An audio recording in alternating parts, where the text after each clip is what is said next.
ونسلم على رسوله الكريم أما بعد فأعوذ بالله من الشيطان الرجيم بسم الله الرحمن الرحيم النبي أولى بالمؤمنين من أنفسهم وقال تعالى والله يعصمك من الناس وقال تعالى قل يا أيها الناس إني رسول الله إليكم جميعا وقال النبي صلى الله عليه وسلم إن الرسالة والنبوة قد انقطعت فلا رسول بعدي ولا نبي وقال عليه الصلاة والسلام لا يؤمن أحدكم حتى أكون أحب إليه من والده وولده والناس أجمعين وقال عليه الصلاة والسلام أنا حظكم من الأنبياء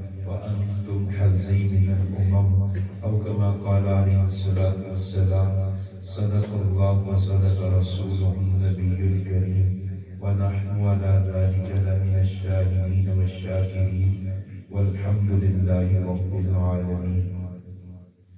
قابل احترام قابل عزت دوستوں، قابل احترام قابل عزت بزرگوں،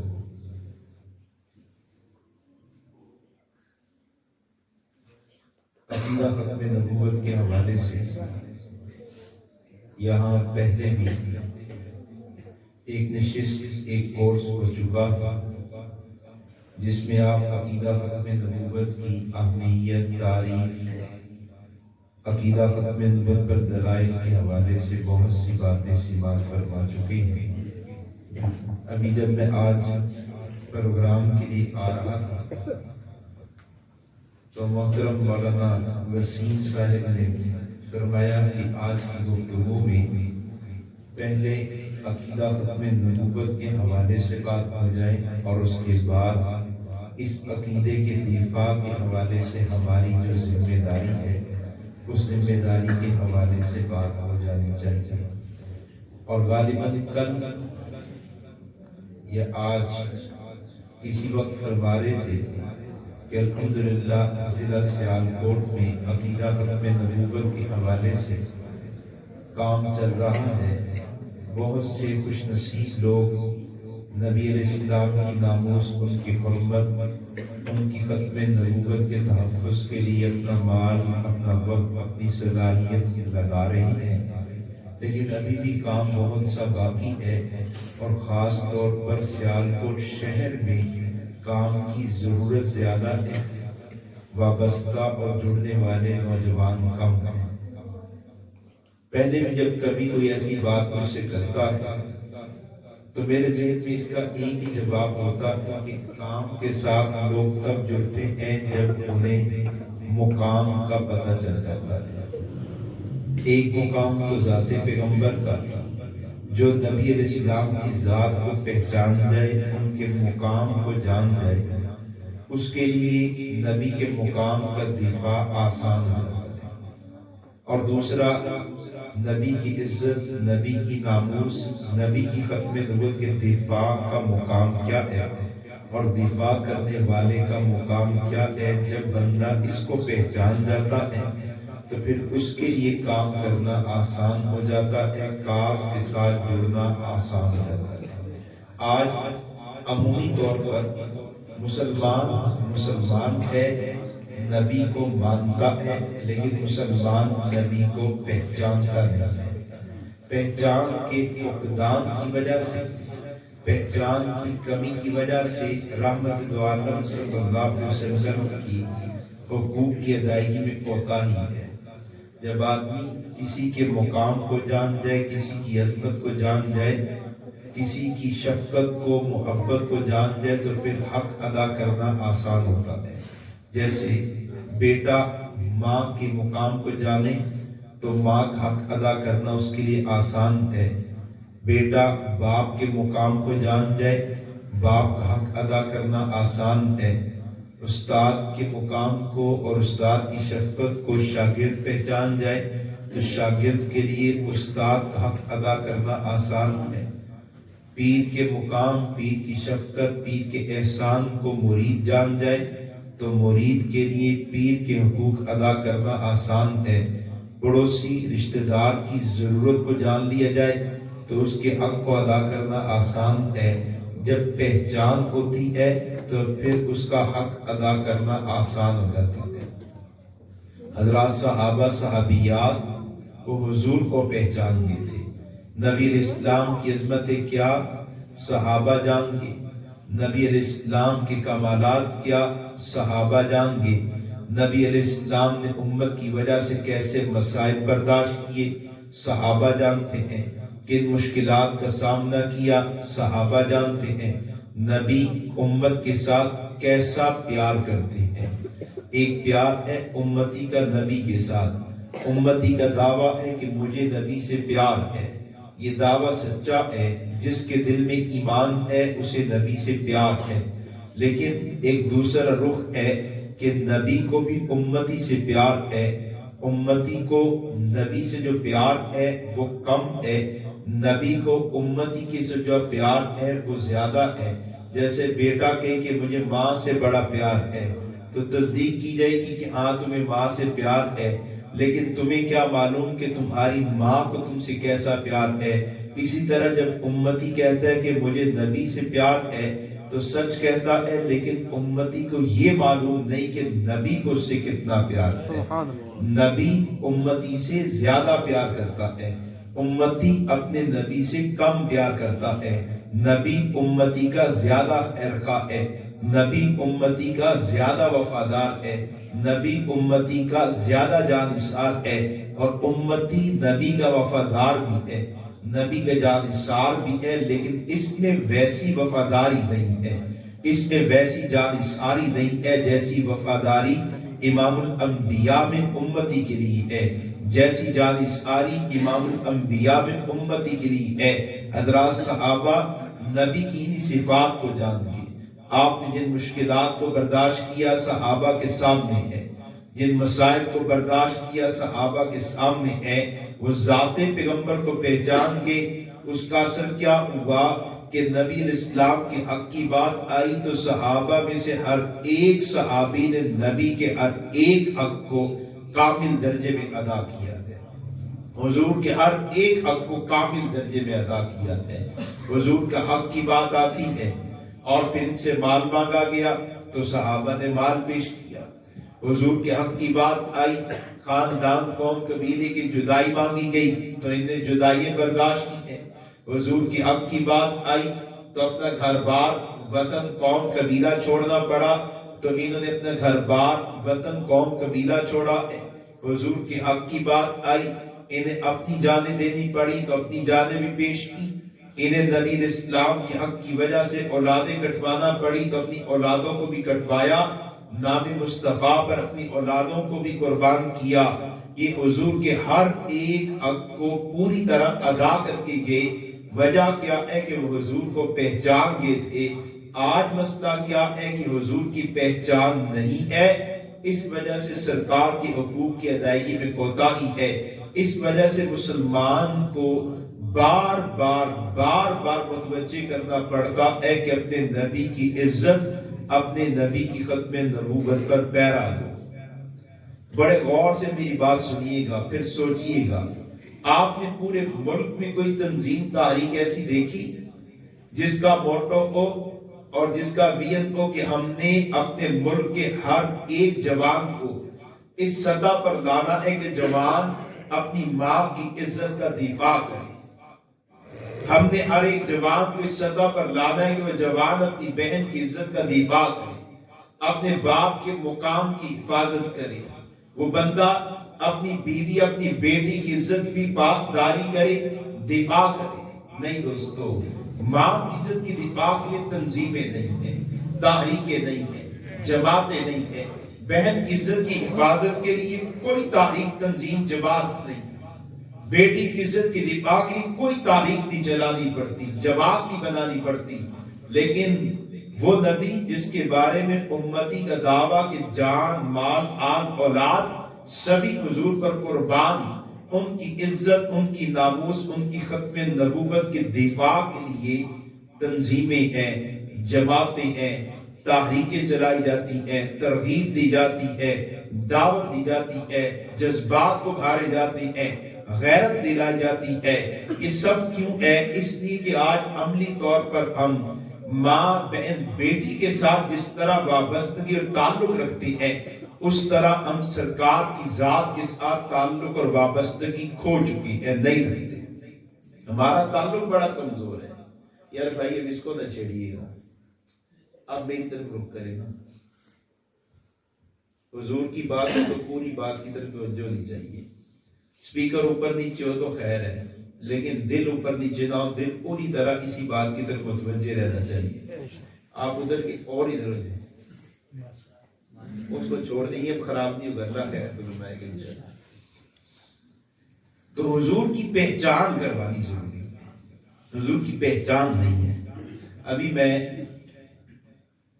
بدھ والے دن اسلام آباد میں ایک آل پارٹیز اجلاس تھا، اور اس اجلاس کا مقصد کیا ہے کہ ہمارے ملک کے اندر سوشل میڈیا پر توہین رسالت ایک طوفان بدتمیزی ہے، ایک طوفان بدتمیزی ہے۔ اور جو لوگ ملحد ہوئے، جنہوں نے اسلام کے انکار کیا، پھر ساتھ کچھ مرزائی، پھر ساتھ کچھ عیسائی، پھر ساتھ کچھ ہندو، یہ بین الاقوامی قوتوں کے ساتھ مل کے ملک پاکستان میں توہین رسالت کو عام کر رہے ہیں۔ پھر جنہوں نے اجلاس بلایا ہے وہ دنیا دار آدمی ہیں، انہیں غیر عالم ہے، غیر مولوی ہے، کسی تنظیم تحریک کا باقاعدہ کوئی حصہ نہیں رہے، بس سوشل میڈیا پر توہین رسالت دیکھی، جذبات آئے تو انہوں نے کام شروع کر دیا۔ ان کے پاس ایک فائل تھی، ایک فائل جس میں انہوں نے فیس بک، یوٹیوب کے مختلف گروپوں میں ہونے والی توہین رسالت کی انہوں نے پرنٹ لیے ہوئے تھے اور فائل بنائی ہوئی تھی۔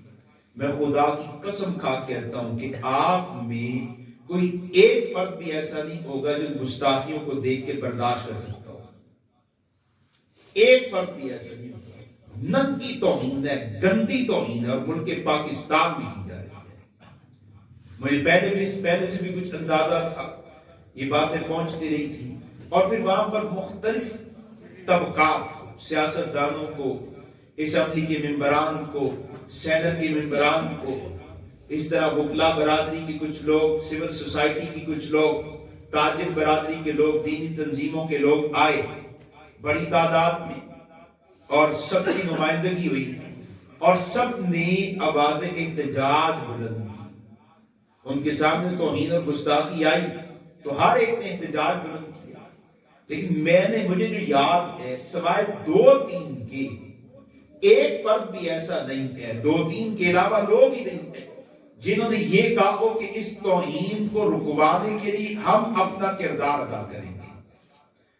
احتجاج ہے، ہم مذمت کرتے ہیں، یہ بند ہونا چاہیے، یہ طوفان ہے، بدتمیزی ہے، گستاخی ہے، ختم ہونی چاہیے۔ لیکن ہم آپ کے ساتھ ہیں، ہم آپ کو اپنے پلیٹ فارم پہ بلائیں گے، آپ آئے کام کریں، ہم بھی ساتھ دیں گے۔ ایسے کوئی تعاون کی بات نہیں ہوئی، ایسے کسی تعاون کی بات نہیں ہوئی۔ ہم رسمی ہیں، ہم رواجی ہیں، ہم روایتی ہیں۔ ہم کہتے ہیں جو دین کا کام کرنا ہے تو ہماری جماعت کے پلیٹ فارم سے کرو، پھر تو وہ کام ہے۔ ہمارے بزرگ، ہمارے لیڈر، ہمارے قائد کے نام کے نیچے ہو تو کام ہے، وہ عام لوگ ہیں۔ اب تک وہ 110 گستاخ گرفتار کروا چکی ہیں، آپ کے ملک میں 110 گستاخ گرفتار کروا چکے ہیں، اور اس کے مقابلے میں دیکھیں ماضی میں کیا ہوا، توہین ہوتی رہی ہے، کسی کو پرواہ بھی نہیں ہے، توہین گستاخی ہوتی رہی ہے، پرواہ بھی نہیں ہے۔ مسئلہ کیا ہے؟ حضور نبی اسلام کی ذات کے ساتھ جو حقیقی، لفظ ذرا غور سے سنیے گا، جو حقیقی غیر رسمی اور والہانہ فدائیانہ تعلق ہونا چاہیے، اس تعلق کا فقدان ہے، بنیادی وجہ ذات پیغمبر کی پہچان نہ ہونا ہے۔ حضور کو جو پہچان ہے، مقام کو جان ہے، پھر اس کے بعد وہ اپنے پیر کو، لیڈر کو، باپ کو، جماعت کو، مسلک کو، ہر ایک چیز کو پیچھے رکھ دیتا ہے، ذات پیغمبر کو مقدم رکھتا ہے۔ ہر ایک چیز، ہر ایک ذات پیچھے، پھر تو بس حضور کی ذات مقدم ہوتی ہے۔ میری آج آپ سے پہلی درخواست یہ ہے کہ اپنے نبی کی پہچان کو پیدا کیجیے، اور پہچان ہوگی نبی علیہ السلام کی سیرت طیبہ کو پڑھنے سے۔ آپ کی عظمتیں کیا ہیں، آپ کے کمالات کیا ہیں، نبی کی صداقت پر دلائل کیا ہیں، نبی کے مسائل مشکلات کیا ہیں، عند اللہ نبی علیہ السلام کا درجہ کیا ہے، نبی علیہ السلام کے آپ ازواج اولاد ان کا مقام، ان کی عظمتیں، آپ کے غزوات، آپ کے معجزات، آپ کے کمالات، ان چیزوں کو پڑھنے سے کملی والی کی پہچان ہوتی ہے۔ اور جس کو حضور کی پہچان ہو جائے تو اس کا ایمان، نور ایمان بڑھتا ہے، نور ایمان بڑھتا ہے، ایمان مضبوط ہوتا ہے، بندہ اس بات پر کھڑا ہوتا ہے کہ میں نے حضور کا حق ادا کرنا ہے۔ مجھے اچھی طرح یاد ہے 2001 میں کالج کی تعلیم سے میں مدرسے کی تعلیم کی طرف چلا گیا، اور میں والدہ کی عزت کرتا تھا، خدمت کرتا تھا، کہنا مانتا تھا، لیکن ایک دو باتوں پر ماں سے بھی سمجھوتا نہیں کرتا تھا۔ ان میں ایک بات تو تھی میری گیم کرکٹ، اس پر میں اپنی ماں سے بھی سمجھوتا نہیں، باپ سے بھی سمجھوتا نہیں، بدتمیزی نہیں، وہ روکتے ہیں لیکن میں کھسک جاتا ہوں، کلب کھیلتا تھا، نکل جاتا تھا، صبح فجر کے بعد بھی، دوپہر زور سے پہلے سے رات شام تک میں چلا جاتا تھا۔ اور دوسرا، یاروں کی یاری اور دوستوں کی دوستی پر سمجھوتا نہیں۔ ماں کہتی کہ ادھر یاری نہ لا، یا یار دوست باہر آ گئے ہیں، ماں کہتی کہ ادھر نہ جا، تو میں کھسک جاتا تھا، اچھا چلو امی جی نہیں جاتا، ماں ذرا ادھر تو کھسک گیا۔ باپ کہتا ہوں بندہ منڈا بڑا ہمارا ہے، عہدے دار نہیں پھرنا، اچھا ابا جی، باپ ذرا دائیں بائیں تو اسی لڑکے کے ساتھ کھیلنا، اسی کے ساتھ پھرنا، اسی کے ساتھ آوارگی کرنا۔ ان باتوں پر ماں اور باپ سے سمجھوتا نہیں ہوتا تھا، سمجھوتا نہیں کر پاتا تھا، مانتا نہیں تھا، چپ کیا، لیکن کرنی اپنی ہے۔ باقی عمومی طور پر ماں باپ کی بات ماننا، خدمت کرنا، ان کا اکرام کرنا۔ ہاں، یہاں سے میں مدرسے گیا تو مجھے بتایا گیا کہ تیری ماں کا مقام کیا ہے۔ جب میں نے اپنی ماں کے مقام کے بارے میں سنا اور ماں کے فضائل کو سنا، اور یہ دیکھا کہ پیر استاد میرے حق میں دعا کرے تو اس کی دعا باقی نہیں، تہجد کے وقت مانگی کی دعا بھی فوری قبول ہو جائے ضروری نہیں ہے، لیکن ماں دیہاتی پیڑو ہو، ہاتھوں میں گوبر پکڑا ہو اور میرے لیے ہاتھ اٹھا دے تو میری ماں کی دعا اس حال میں بھی میرے لیے قبول ہو جائے گی، میرے باپ کی دعا اس حال میں بھی میرے لیے قبول ہو جائے گی۔ آج عجیب دور ہے نا، پیر کے سامنے یوں ویسے ادب کے ساتھ بیٹھ گئے، پیر نہیں ہو گیا، نبی ہو گیا۔ میں اکرام کی خلاف ورزی نہیں کر رہا، میں خود پیر رکھتا ہوں، میرے اپنے پیر ہیں، اور الحمدللہ میں پیر کی مجلس میں بیٹھتا ہوں، دائیں بائیں متوجہ بھی نہیں ہوتا، خوب عزت کرتا ہوں، محبت کرتا ہوں، لیکن پیر کو نبی نہیں سمجھتا، عالم الغیب نہیں سمجھتا۔ پیر کا اکرام، استاد کے اکرام، احترام باپ کے احترام سے بڑھ چکا ہے۔ حالانکہ درجے میں سب سے پہلے باپ ہے، اس کے بعد استاد ہے، اور اس کے بعد پیر ہے۔ اور یہاں پہ قلب ہوا، سارا کام الٹا ہوا، سب سے پہلے پیر ہے، اس کے بعد استاد ہے، اور اس کے بعد باپ ہے۔ باپ بیچارے کو بعد میں دے گئے، حالانکہ استاد اور پیر کے لیے کوئی نص نہیں ہے کہ پیر کا اکرام، استاد کا اکرام۔ حضور کی ایک حدیث ہے، آپ نے فرمایا جس سے علم حاصل کرو اس کی عزت کرو، لیکن ماں باپ کا مقام اتنا بڑا ہے کہ جب اللہ شرک کی مذمت، کفر کی مذمت بیان کرتی ہے تو اس کے بعد ماں باپ کے گناہ، ماں باپ کی نافرمانی کے گناہ کو ذکر کرتے ہیں۔ اتنا بڑا گناہ ہے ماں باپ کی نافرمانی، تو صحابی کرے تو صحابی کی جان نہیں نکلتی، صحابی کرے، ماں ناراض ہے تو صحابی کی جان ہٹ جاتی ہے، اتنا بڑا مقام ہے۔ نبی بھی، انبیاء بھی اپنے والدین کا احترام کرتے ہیں، لیکن ہمارا مسئلہ اور ہو چکا ہے۔ آپ معاشرہ ہے ہمارا بھائی، یہ تو ڈھکی چھپی باتیں نہیں ہیں، کوئی عجیب باتیں نہیں ہیں، نئی باتیں تو ہمارے ہر ایک کے سامنے ہے کہ پیر استاد کی شان بڑی ہے، باپ کی شان کم ہے۔ لیکن وہاں مدرسے گیا تو میرے استاد حضرت استاد محترم مولانا عتیق الرحمان صاحب نے صحیح مسئلہ بیان کیا. بھئی باپ کی بڑی شان ہے، باپ کو ایک دفعہ مسکرا کے دیکھو گے مقبول حج کا ثواب پا جاؤ گے، مقبول حج کا ثواب پا جاؤ گے.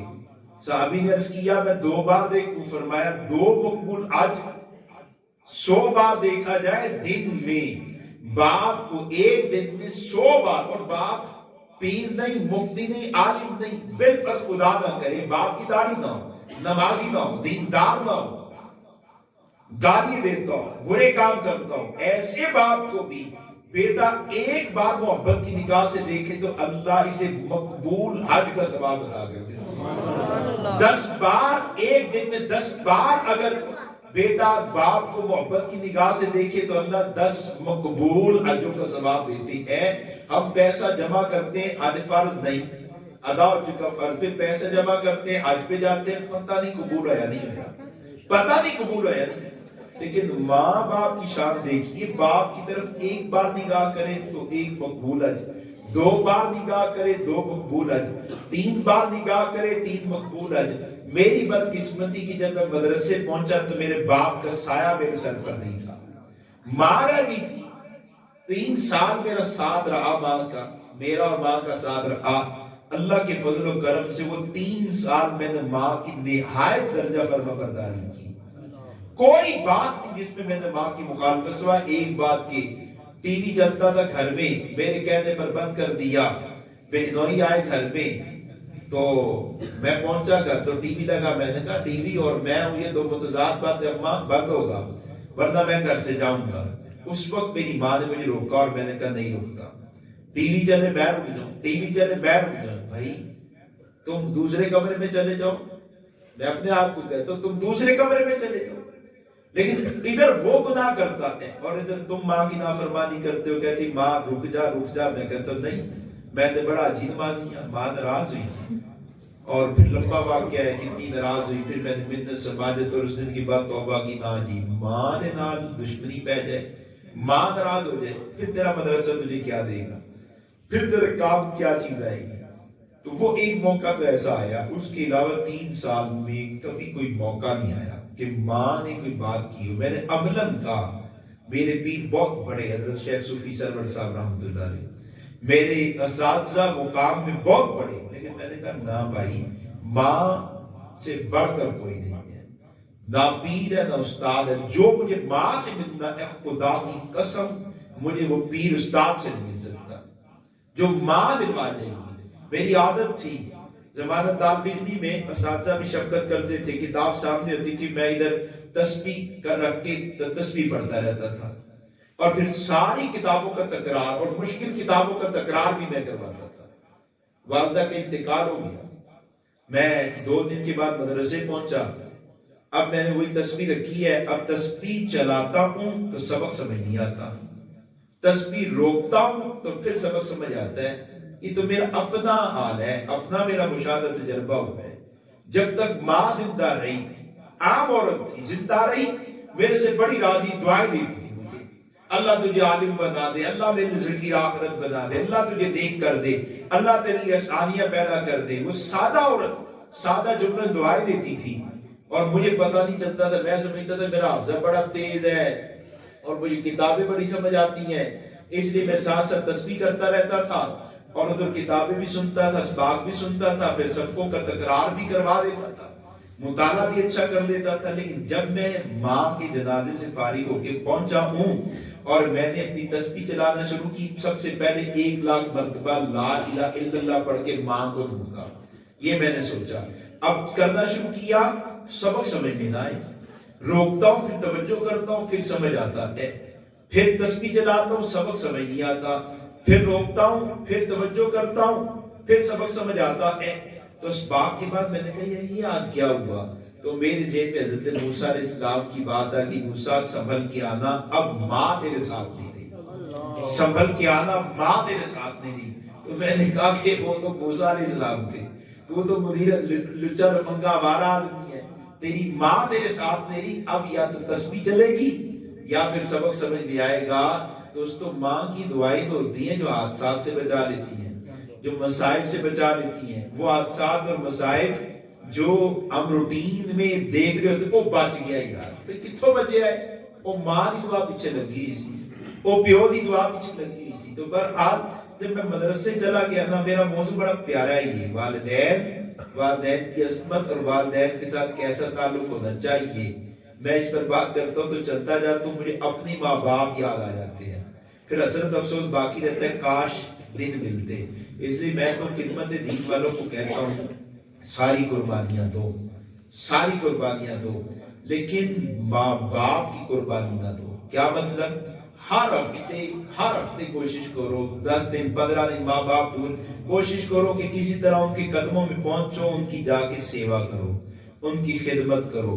میں طالب علم تھا تو میں اس وقت باپ کا سایہ جا چکا ہے تو ماں رہ گی، میں کہہ دوں بولے دفعہ کھچی زندہ کیس رہ دیا، تو میرے پاس 100 روپے ہفتے کا ملتا تھا، اس میں سے بھی میں پیسے بچاتا رہتا تھا۔ پھر جب جمعرات کو میں نے گھر جانا ہے صرف ماں کے لیے جاتا تھا، کوئی یاری دوستوں کے پاس جانا تو دین کی دعوت کی، کوئی یاری دوستی اس کے علاوہ نہیں، ماں کی خدمت۔ تو پہلے منڈی جاتا تھا، سردیاں تو گاجرے گجرے خریدنا، اس طرح کی جو بھی سستی چیز ملتی تھی زیادہ ماں کے لے جانا، مدرسے سے کبھی چاول پکا کے ماں کے لے جانا، کبھی حلوہ پکا کے ماں کے لے جانا، کبھی کچھ چیز بنا کے ماں کے لے جانا۔ اب ماں کے پاس تو اور چیزیں اور اس سے زیادہ اچھا بناتی تھی، لیکن وہ جو میں لے کے جاتا تھا اس پر ماں بڑی راضی ہوتی تھی، بڑی خوش ہوتی تھی۔ اللہ تعالیٰ ان کے درجات بلند کر دے۔ میں یہ نہیں کہتا کہ اللہ ان کو بخش دے، میں کہتا ہوں بخشی دے گئی یہ، اللہ انہوں نے درجات بلند کر دے۔ رب نے کہا کہ مجھ سے جیسا گمان کرو گے میں ویسا معاملہ کروں گا۔ تو میں نے کہا اللہ میرا آپ سے گمان یہ ہے کہ آپ نے میرے باپ کو بھی بخش دیا، آپ نے میری ماں کو بھی بخش دیا، اب دعا یہ ہے کہ اللہ ان کے درجات اور بلند کر، اللہ ان کے درجات اور بلند کر۔ اللہ تعالیٰ ہمیں ماں باپ کی قدردانی کی توفیق عطا فرما دے۔ ماں باپ کے سامنے بالکل خاموش ہونا چاہیے، ذرہ برابر بے اکرامی نہیں ہونی چاہیے۔ وہ اتنی سخت آیت ہے نا، فلا تقل لہما اف، یہ سب سے ہلکا لفظ ہے، فلا تقل لہما، ماں باپ دونوں کو اف بھی نہ کہنا۔ یہ اف ہوتا ہے جب خلاف مزاج بات ہو جائے، خلاف مزاج بات ہو جائے، مزاج کے خلاف ہو جائے، پھر ماں جی ہوں میں کی کرا کرا، تسی میری بڑی پہ ہاتھوں کے پہ ہو، بڑھیاں دے جا کے کھپ پہنی ساری، تسی میری بڑی پہ ہاتھوں پہ، ماں کے مقابلے میں نہیں۔ بیوی نے جا کے سمجھاؤ، بیوی نے جا کے کو، بیوی کے حقوق ادا کریں، لیکن ماں کو آ کے کوستے رہنا، ٹوکتے رہنا۔ میں اس بندے کو دیکھ نہیں سمجھتا جس کے ماں باپ اس سے راضی نہ ہوں، وہ تو خدا کے غضب میں ہر وقت، وہ نماز پڑھے تب بھی خدا کے غضب میں، کہ بڈھے ماں پیو ناراض نہیں، وہ طواف کعبہ کر رہے تب بھی خدا کے غضب میں، اور ماں باپ کا فرما بردار ہے، اللہ رسول کے حکم کو بھی مانتا ہے، تو سو بھی رہا ہے نا تو رب رسول کی رحمت اس کی طرف ہے، ماں باپ کی دعائیں اس کے ساتھ، اللہ تعالیٰ ہمیں توفیق عطا فرمائے۔ لیکن وہاں گیا، ماں کا مقام کھلا تو میں نے ماں کا احترام اور زیادہ شروع کر دیا، ماں کا اکرام اور زیادہ شروع کر دیا۔ اپنے پیٹ پر تو مشقت لاتا ہوں لیکن ماں کے لیے جمع کرتا ہوں، ماں کو کھلاتا ہوں، ماں کو پلاتا ہوں۔ اور ایک ہی خواہش باقی تھی ماں کی میرے دل میں، کیا؟ جب پڑھ جاؤں گا، مولوی بن جاؤں گا تو کسی مدرسے میں اگر تدریس مل کے پڑھاؤں گا تو ایک ماں کے لیے فریج رکھوں گا، اس میں پھل، اس میں گوشت، اس میں فلاں چیزیں، بس ماں جی کو کہوں گا ماں جی آپ نے آرام کرنا ہے، میں سبق پڑھا کے آ رہا ہوں، سبق پڑھا کے آ کے تو ماں کی خدمت کرنی ہے، پھل کاٹ کے دینے ہے، یہ کرنا ہے، وہ کرنا ہے۔ لیکن اللہ اور زیادہ اکرام کر رہے ہیں، میرا تو یہ دنیا والے فارسی نہ تو جنت سے قبر سے جنت ہے، تو اللہ تعالیٰ ماں زیادہ اکرام کریں گے۔ تو جیسے میں نے ماں کو پہچانا، آپ نے باپ کو پہچانا، اس کا اکرام کیا، ایسے ہی جو حضور کو پہچان جاتا ہے، اللہ کی قسم حضور کا حق ادا کرنا آسان ہو جاتا ہے، پھر حضور کا حق ادا کرنا اس کے لیے آسان ہو جاتا ہے۔ صحابہ پہچان کی، حضور کے ہر ایک حق کو ادا کیا، ہم پہچان جائیں گے تو ہمیں پھر ترغیب کی ضرورت نہیں ہوگی کہ نام مصطفیٰ کا دفاع کرو، ہمیں پھر ترغیب کی ضرورت نہیں ہوگی کہ حضور کی عزت پر پیرا دو، ہمیں ترغیب کی ضرورت نہیں ہوگی کہ ختم نبوت پر پیرا دو۔